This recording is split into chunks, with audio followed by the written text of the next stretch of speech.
Gold trusted gold buyers మీరు తాకట్టు పెట్టిన బంగారాన్ని విడిపించి ఈ రోజు ఉన్న మార్కెట్ ధరకు కొనబడను.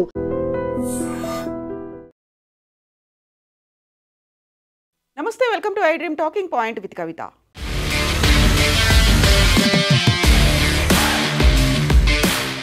భారతదేశంలోనే అందరికంటే ఎక్కువగా వైమానిక సేవలు అందిస్తుంది ఇండిగో సంస్థ.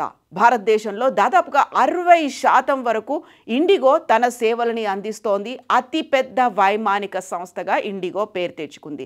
అయితే గత వారం నుంచి జరుగుతున్నటువంటి ఒక సంక్షోభం, విమానాల రద్దు, ఆలస్యం, దీంతో పాటుగా ఏర్పడినటువంటి గందరగోళం, వీటన్నిటి నేపథ్యంలో అటు ప్రయాణికుల్లో అసహనం, అసంతృప్తి, ఆగ్రహానికి తోడుగా ఇండిగోకి సంబంధించి ఇప్పుడు మార్కెట్లో షేర్ల పతనం కూడా ప్రారంభమైంది. ఇండిగోకి మాతృ సంస్థ అయినటువంటి ఇంటర్ గ్లోబ్ ఏవియేషన్కి క్యాపిటల్ మార్కెట్లో 16,000 కోట్ల రూపాయల నష్టం వచ్చింది. షేర్ల మార్కెట్లో గతంలో 5 రోజుల పాటుగా కంటిన్యూస్గా ఇలా విమానాల రద్దుకు సంబంధించినటువంటి వార్తల నేపథ్యంలో గత వారం దాదాపుగా 9% నష్టపోయింది షేర్ల విలువని.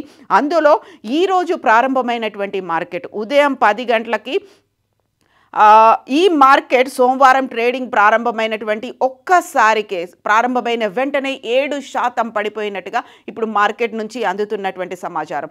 గత వారంలో వరుసగా 5 సెషన్లలో 9% పైగా విలువను కోల్పోయినటువంటి ఇండిగో షేర్లు ఇప్పుడు సడన్గా 7% పడిపోయాయి. ఉదయం 10 గంటల సమయంలో 3.92% నష్టంతో 5,160 రూపాయల వద్ద ట్రేడ్ అవుతున్నట్టుగా సమాచారం. సో 9% పైగా విలువ గత వారం కోల్పోయింది. ఈరోజు కూడా దాని విలువ పడిపోయింది. సో DGCA నిబంధనలతో తీసుకొచ్చినటువంటి సరికొత్త ఫ్లైట్ టైమింగ్స్ దాంతో ఇప్పటికైతే అసహనం అనేది ఇంకా కొనసాగుతూనే ఉంది. భారతదేశానికి సంబంధించి ఇండిగో విమాన సర్వీసులు అనేవి ఎలా ఉన్నాయి, ఏం జరుగుతోంది? భారత విమానయాన రంగంలో ఇండిగో భారీ స్థాయిలో కార్యకలాపాలను కొనసాగిస్తోంది. ప్రస్తుతం ఈ ఎయిర్లైన్లో 2,300 కంటే ఎక్కువ విమానాలను నడుపుతోంది. 90కి పైగా దేశీయ విమానాలు, అందులోనూ 45 అంతర్జాతీయ గమ్యస్థానాలకి ఇండిగో తన ఫ్లైట్స్ని ప్రతిరోజు రన్ చేస్తోంది. 2024 సంవత్సరంలోనే ఇండిగో సరికొత్తగా 58 కొత్త విమానాలని కొనుగోలు చేసింది.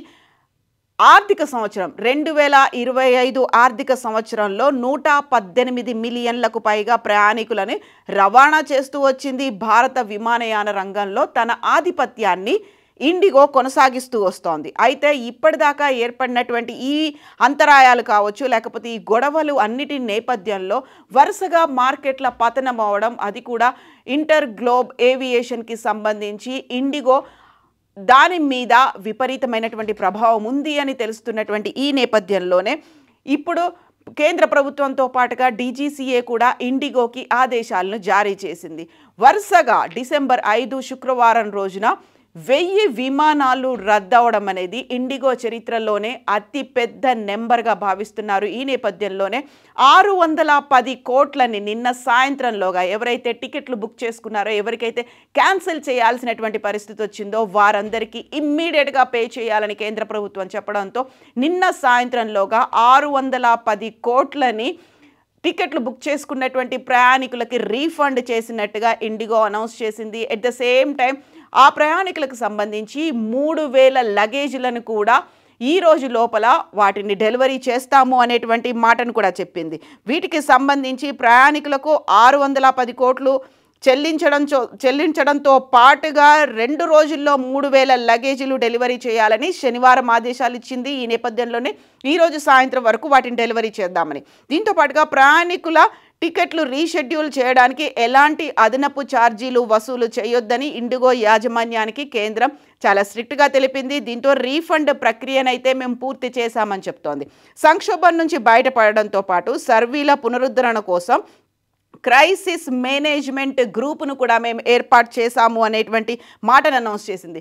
దీంతో పాటుగా ప్రత్యామ్నాయంగా రైల్వే శాఖ కూడా స్పెషల్ బోగీలను ఏర్పాటు చేసింది, స్పెషల్ ట్రైన్లను రన్ చేసింది. దీంతో పాటుగా కేంద్ర ప్రభుత్వం అయితే ఒక లిమిట్ను కూడా పెట్టింది, ఒక క్యాప్ను కూడా నిర్ధారించింది. 500 కిలోమీటర్ల వరకు ఎంత రేటు ఉండాలి, ఆ తర్వాత 500 నుంచి 750 కిలోమీటర్లు, ఆ తర్వాత 1500 కిలోమీటర్లు, ఈ రేంజ్ వరకు ఎంత ఛార్జ్ చేయాలి అనేది నిర్ణయించింది. ఈ నేపథ్యంలోనే ఇప్పుడు కేంద్ర ప్రభుత్వం ఇచ్చినటువంటి ఈ షెడ్యూల్స్ వీటన్నిటి నేపథ్యంలో పర్టికులర్గా ఇండిగో ఎయిర్లైన్స్ ఒక టీంని అయితే ఏర్పాటు చేసింది, క్రైసిస్ మేనేజ్మెంట్ టీమ్ని ఏర్పాటు చేసింది. అందులో ఒక క్రైసిస్ మేనేజ్మెంట్ గ్రూపులో కంపెనీని తిరిగి పట్టాలపైకి తీసుకురావడానికి జరుగుతున్న పునరుద్ధరణ చర్యలపై నిర్వహణ విభాగం నుంచి తక్షణంగా ఈ ఆల్టరేషన్స్ లేకపోతే మోడిఫికేషన్స్ అన్నీ యాడ్ చేస్తాయి. సో ఇందులో ప్రధానంగా CEO పీటర్ ఎల్బర్ట్స్ చెప్పిన దాని ప్రకారం ఇమ్మీడియట్గా ఒక కార్యాచరణ తీవ్ర స్థాయిలో తీసుకునే అవకాశాల గురించి మాట్లాడుకుంటోంది ఇది క్రైసిస్ మేనేజ్మెంట్ టీం. అందులో కంపెనీ చైర్మన్ విక్రమ్ సింగ్ మెహతా అందులో కీలకమైనటువంటి బాధ్యతల్ని ఆయన నేతృత్వంలో ఈ కమిటీ అయితే రన్ అవుతోంది. బట్ ఇక్కడే కీలకమైనటువంటి అంశాలు కూడా మనం మాట్లాడుకోవాల్సినటువంటి అవసరం ఉంది. గతంలో ఒకవేళ ఏదైనా ప్రయాణికుడు కాస్త ఆలస్యంగా ఎయిర్పోర్ట్కి చేరుకున్నాడు, లేకపోతే ఆ విమానం ఫ్లయింగ్ టైంకి దగ్గర పడుతోంది అనుకున్నప్పుడు this is the final call అనేటువంటి ఒక అనౌన్స్మెంట్ అక్కడి నుంచి వచ్చేది ఆ ప్రయాణికుల్ని అలర్ట్ చేయడానికి. ఆ తర్వాత ఫ్లైట్ డిలే అవుతోంది అనేటువంటి ఇంకొక సమాచారం ఉండేది. ఈ రెండు సమాచారాలు, ఈ రెండు అనౌన్స్మెంట్లకే భయపడేటువంటి ప్రయాణికులకి తమ ఫ్లైట్ ఉంటుందా లేదా, ఫ్లైట్ హ్యాస్ బీన్ క్యాన్సిల్డ్ అనేటువంటి ఒక మాట అనౌన్స్ చేసేసరికి గత వారంలో ఈ మాట వందల సార్లు వేల మంది ప్రయాణికులు విన్నారు, లక్షల మందికి ఇబ్బందులకైతే గురయ్యాయి. సో 610 కోట్లను అయితే రీఫండ్ చేశారు, వారికి తిరిగి చెల్లించింది ఇండిగో కంపెనీ యాజమాన్యం. దెన్ వాట్ అబౌట్ వాళ్ళకి ఫేస్ చేసినటువంటి ట్రామాలు కావచ్చు, లేకపోతే వాళ్ళకి అయినటువంటి డిలేలు కావచ్చు, వాళ్ళకైనటువంటి లాసెస్ గురించి ఎందుకు మాట్లాడట్లేదు? ఇప్పుడు 16,000 కోట్ల క్యాపిటల్ మార్కెట్ అనేది ఇండిగోకి సంబంధించి మాతృ సంస్థ కోల్పోయింది. లేకపోతే వరుసగా గత వారం ఈరోజు మార్కెట్ ప్రారంభమైంది, ట్రేడింగ్ ప్రారంభమైన తర్వాత ఇండిగో నష్టాల పాలైంది అనుకున్నప్పుడు ప్రయాణికులకు సంబంధించి ఎందుకని కీలకమైనటువంటి అంశాల గురించి ప్రస్తావన లేదు. చాలామంది తమ ఎమర్జెన్సీలని క్యాన్సిల్ చేసుకున్నారు, లేకపోతే పోస్ట్పోన్ చేసుకున్నారు. అందులోనూ ప్రధానంగా అత్యధిక ధర చెల్లించి ఆల్టర్నేట్స్ని వెతుక్కున్నారు. సో ఎమర్జెన్సీలకి అటెండ్ అయ్యేవాళ్ళు, లేకుంటే మెడికల్ ప్రాబ్లమ్స్తో హాస్పిటల్స్కి వెళ్దామనుకున్న వాళ్ళు, వీసా అపాయింట్మెంట్ ఉన్న వాళ్ళు, అది కాకపోతే ఇంటర్వ్యూల కోసం వెళ్తున్న వాళ్ళు, వాళ్ళ అపాయింట్మెంట్లని ఆ ఇంటర్వ్యూలన్నింటినీ మిస్ అయిపోయినటువంటి పరిస్థితి. అందులోనూ సైకలాజికల్గా వాళ్ళకి ఒక ట్రామా అనేది ఉంది. ఇండిగో ఆ ఫ్లైట్లను క్యాన్సిల్ అయిన తర్వాత ఒకవేళ రీషెడ్యూల్ చేసుకుంటే వాళ్ళు రీషెడ్యూల్ చేసుకోవచ్చు, లేదా మేము ఎప్పుడు ఫ్లైట్లను పునరుద్ధరిస్తాము అప్పటిదాకా మాతో వేచి ఉంటే మీకు హోటల్లో ఫెసిలిటీ మంచి కల్పిస్తాము, దీంతో పాటుగా 3 పూటల ఫ్రీ మీల్ ఉంటుంది, అక్కడ స్టే అనేది ఉంటుంది అనౌన్స్ చేసినప్పటికీ కూడా మిగతా అంశాల వారీగా ఎందుకని చర్యలు తీసుకోలేకపోతుంది? అందులోనూ పర్టికులర్గా వాళ్ళకి వ్యక్తిగతంగా అయినటువంటి లాస్ గురించి ఎందుకని మాట్లాడట్లేదు అనేదే ఇప్పుడు అతి కీలకమైనటువంటి పరిస్థితి. అందులోనూ పర్టికులర్గా ఇప్పుడు తీసుకొచ్చినటువంటి DGCA సరికొత్తగా తీసుకొచ్చినటువంటి ఈ నిబంధనలు ఇండిగో ఎందుకని పట్టించుకోలేదు? అందులోనూ ప్రధానంగా మచ్ హెడ్ ఆల్మోస్ట్ ఒక 1 year ముందుగానే DGCA వీటికి సంబంధించి ఫ్లైట్ డ్యూటీ టైం లిమిటేషన్స్ని FDTLని తీసుకొచ్చింది. ఇది 2025లో అమలవుతుందని. అందులో కూడా ఫేజ్ వైజ్గా 2 ఫేజులు అనేవి ఉన్నాయి. అందులో జూలైలో ఒక ఫేజ్ అవుతే November 1, 2025 సెకండ్ ఫేజ్ అనేది స్టార్ట్ అవుతుంది అనేది. 1 year ముందే ఫ్లైట్ డ్యూటీ టైం లిమిటేషన్స్ని అనౌన్స్ చేసినప్పుడు ఎందుకని ఇండిగో దాని మీద ఫోకస్ పెట్టలేదు? ఒక ఆధిపత్యాన్ని చూపిస్తోంది. అందులో 60% పైగా ఇండిగో ద్వారానే ఫ్లైట్స్ రన్ అవుతున్నాయి భారతదేశ విమానయాన రంగంలో అనుకున్నప్పుడు అంత నెగ్లిజెన్స్ ఇండిగో ఎందుకని చూపించింది అనేది.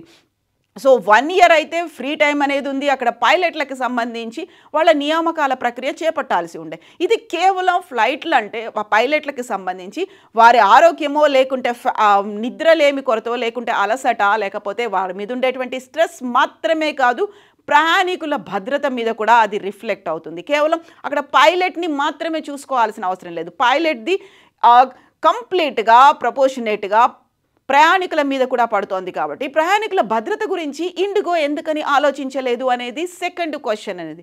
1 year ముందే తెలుసు డ్యూటీ టైమింగ్స్ మారుతున్నాయి, లేకుంటే నియమాలని DGCA తీసుకొచ్చింది అని తెలుసు. కేంద్ర ప్రభుత్వం కూడా వాటిని ఖచ్చితంగా ఫాలో అవ్వాలని చెప్పింది. సో 2 ఫేజులు అనేవి ఉన్నాయి. జూలైలో అయినా కనీసం నవంబర్ గురించి అయినా ఎందుకు ఆలోచించలేదు? అతిపెద్ద క్రైసిస్ అనేది ఏర్పడిన తర్వాత, మార్కెట్లో పతనం అనేది కనిపించిన తర్వాత ఇప్పుడైనా కనీసం పైలట్ల నియామకం మీద ఇండిగో దృష్టి పెడుతుందా అనేది.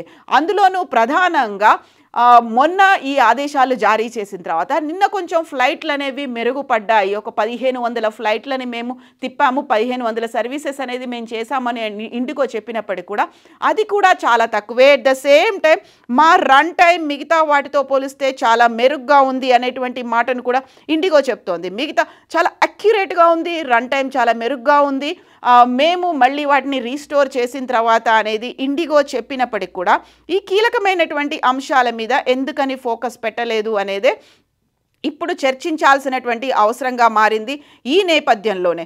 సో రన్ టైం మెరుగుపడింది లేకపోతే ఆన్ టైం ఉంది అనేది మాత్రమే చూడాలా?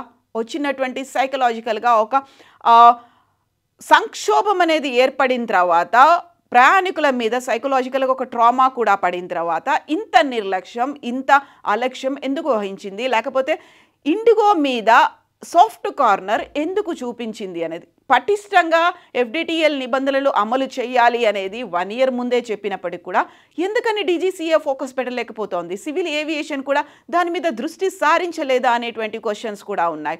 సో ఇప్పటికైతే ఒక క్రైసిస్ మేనేజ్మెంట్ గ్రూప్ని ఏర్పాటు చేసుకున్నప్పటికీ కూడా భవిష్యత్తులో ఇలాంటి సంఘటనలు జరగకుండా ఉండడానికి, అంతరాయాలు కలగకుండా, లేకుంటే క్యాన్సిలేషన్స్ లేకుండా, ఇవన్నీ లేకుండా ఉండడానికి, జవాబుదారీతనంతో ఉండడానికి, పారదర్శకంగా ఉండడానికి, అందులోనూ క్రెడిబిలిటీని మళ్ళీ రీగెయిన్ చేసుకోవడానికి ఇండిగో చేయాల్సినటువంటి చర్యల్లో ప్రధానంగా ఇప్పుడు అక్కడ ఉన్నటువంటి పైలట్లకు సంబంధించి ఫోకస్ పెట్టాల్సినటువంటి అంశం అయితే ఉంది.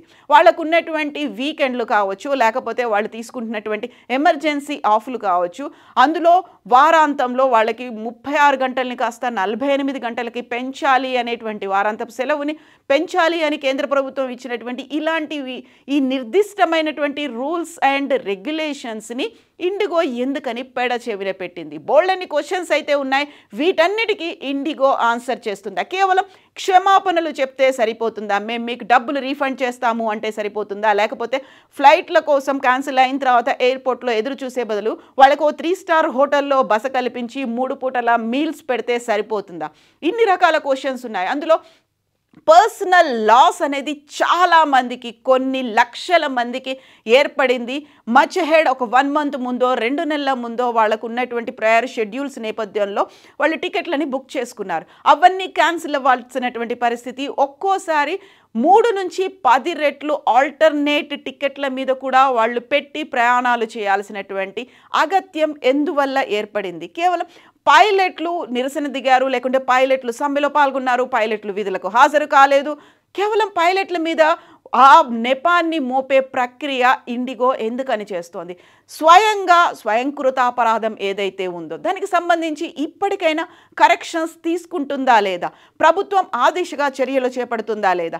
ఇమ్మీడియట్గా పునరుద్ధరించాలి అని చెప్పడంతో పాటుగా ఇతర విమానయాన సంస్థలకు మాత్రం ఒక లిమిట్ని అయితే టికెట్ల ఫీజుల రేట్లకి సంబంధించి అయితే నిర్ధారించింది. బట్ ఇండిగో మీద ఎలాంటి చర్యలు తీసుకోబోతోంది? ఇంకా సాఫ్ట్ కార్నర్ ఎందుకుంది?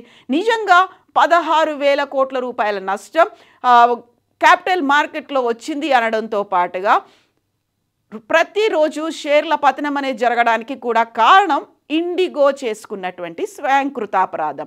మరి ఆ నేపథ్యంలోనే కేవలం పైలట్లని రిక్రూట్ చేసుకుంటే అయిపోయే దానికి ఇప్పుడు ప్రయాణికుల మీద కూడా ఒక విశ్వసనీయతను కోల్పోయేలా ఎందుకు చేసింది? ఎక్కడ ఎవరిలో నిర్లక్ష్యం కనిపిస్తోంది? ఎక్కడ ఎవరిలో బాధ్యత రాహిత్యం కూడా లోపించిందని మీకు అనిపిస్తోంది? కామెంట్స్ రూపంలో తెలియచేయండి. నిజంగా ప్రస్తుతం ఉన్నటువంటి సమాజం దేనికి ప్రయారిటీ ఇస్తుంది? ఆర్థిక సంబంధాల చుట్టూ మాత్రమే తిరుగుతుంది. మళ్ళీ ఎన్నికలంగానే చాలా విరక్తి కలుగుతాం. మంచి అనిపిస్తుంది కదా, లేడీస్ కూడా ఛాలెంజింగ్ జాబ్స్ చేసినప్పుడు చాలా బాగుంటది. ట్రాఫిక్ అసిస్టెంట్స్ గా నియమించిన ట్రాన్స్జెండర్స్ అందరితో సాల్యూట్ చేయించుకుంటున్నారు. ఫుడ్ డెలివరీ ఇవ్వటానికి వెళ్ళినటువంటి డెలివరీ బాయ్ అనిల్ పై కళ్ళ ముందు పెళ్ళండి